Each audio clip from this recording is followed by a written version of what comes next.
আবহাওয়ায় ফের বদল, একাধিক জেলায় বৃষ্টির সম্ভাবনার কথা জানিয়েছে আলিপুর আবহাওয়া দফতর। আগামী কয়েকদিন দক্ষিণবঙ্গের একাধিক জেলায় বজ্রবিদ্যুৎ সহ বৃষ্টির সম্ভাবনা রয়েছে।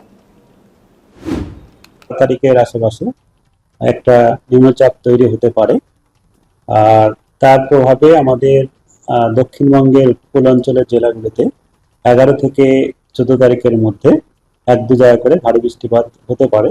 আর আগামী 24 ঘন্টায় আমাদের দক্ষিণবঙ্গে ভারী বৃষ্টিপাত কোনো সতর্কতা নেই, তবে হালকা থেকে মাঝারি বৃষ্টিপাত বজ্রবিদ্যুৎ সহ বজ্রগর্ভ মেঘ সঞ্চার হয়ে বিক্ষিপ্ত হবে অনেক জায়গাতেই হওয়ার সম্ভাবনা থাকছে। আর উত্তরবঙ্গে ভারী বৃষ্টির সতর্কতা উত্তরবঙ্গের জন্য আগামী দুদিনে নেই। সেখানে বজ্রগর্ভ মেঘ সঞ্চার হয়ে বজ্রবিদ্যুৎ সহ বৃষ্টিপাত হালকা থেকে মাঝারি হতে পারে।